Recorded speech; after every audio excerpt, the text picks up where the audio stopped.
இன்னைக்கு பியூர் வெஜ்ஜா இது எப்படி பண்றதுன்னு பாத்துடலாமா? தேங்காய் எண்ணெய் காய்ச்சதும் கொஞ்சம் கடுகு, வெள்ளை உளுத்தம் பருப்பு, நறுக்கி வச்சிருக்க பெரிய வெங்காயம், தாளிப்புக்கு இவ்வளவு மட்டும் தான், தேவைப்பட்ட கருவேப்பிலை போட்டுக்கலாம். இதை தாளிச்சு விட்டுட்டு கழுகி வச்சிருக்க பூவை சுத்தமா தண்ணியை பிழிஞ்சிட்டு உள்ள சேர்த்துக்கோங்க. பூவை போட்ட உடனே உப்பு போட வேணாம், பாக்குறதுக்கு நிறைய இருக்க மாதிரி இருக்கும். பூ சுருண்டு வந்ததும் அதுக்கு தேவையான அளவு உப்பும், நான் கொஞ்சம் சாம்பார் பொடி ஆட் பண்ணிருக்கேன். இதுல நான் பச்சை மிளகா, காஞ்ச மிளகான்னு எதுவுமே போடல. இந்த வெறும் மிளகாய் தூளை விட சாம்பார் தூள் போட்டீங்கன்னா பிளேவர் ரொம்ப நல்லா இருக்கும்.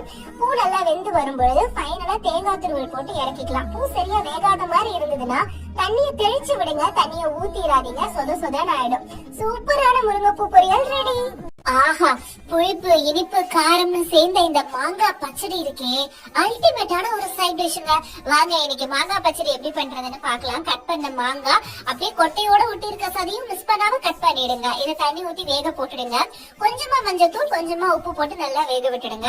மாங்காய் நல்லா சாஃப்டா குக் ஆகணும். இப்படி கரண்டில அமுத்தி பார்த்தோம்னா நல்லா மசிஞ்சு வரணும். அந்த அளவுக்கு குக் ஆன பிறகு இதுல தேவைப்படுற அளவு வெல்லம் ஆர் நாட்டு சர்க்கரை ஏதோ ஒண்ணு ஆட் பண்ணிக்கோங்க. இந்த நாட்டு சர்க்கரை ஆட் பண்ணி கொஞ்ச நேரத்திலே பாத்தீங்கன்னா இது நல்லா வெந்து ஒரு ஜாம் கன்சிஸ்டன்சி வர ஆரம்பிச்சிடும்.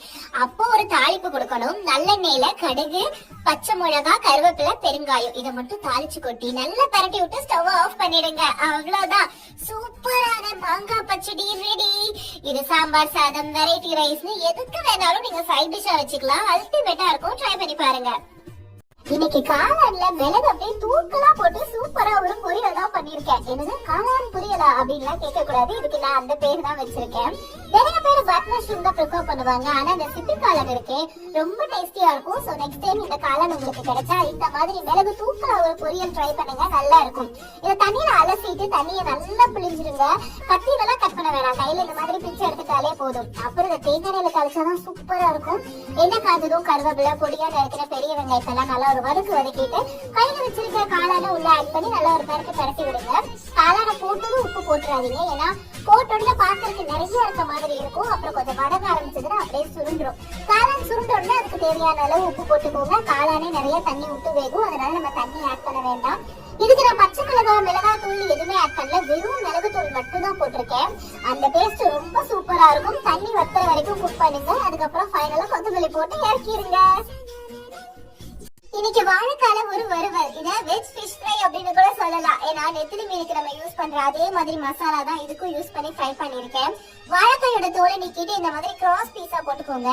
கிராஸ் பீஸா போடும்போது நமக்கு கொஞ்சம் பெரிய பீஸாவும் கிடைக்கும். அது பாக்குறதுக்கு கொஞ்சம் மீன் மாதிரி ஷேப்லயும் இருக்கும். இப்ப மசாலா ரெடி பண்ணிடலாம். மஞ்சத்தூள், மிளகாய் தூள், உப்பு, மிளகுத்தூள், கொஞ்சம் இஞ்சி போட்டு பேஸ்ட், அப்புறம் லெமன் ஜூஸ் தண்ணி ஊத்தி நல்லா ஒரு பேஸ்டா மிக்ஸ் பண்ணி வாழைக்கால கோட் பண்ணி ஒரு 1 hour ஊற வச்சிருங்க. அதுக்கப்புறம் இதை நம்ம தோசைக்கல்ல போட்டு நல்லா ஷாலோ ஃப்ரை பண்றதுனாலும் பண்ணலாம், இல்லாட்டி இந்த மாதிரி எண்ணெயில போட்டு கூட பொரிக்கலாம். ஆனா எண்ணெயில பொரிக்கும் போது மீடியம் ஃப்ளேம்ல வச்சு நல்லா சாஃப்ட் குக் பண்ணி எடுத்தீங்கன்னா சூப்பரா இருக்கும். ரொம்ப முருக விட்டுறாதீங்க. அவ்வளவுதான், வாழைக்காய் டன்.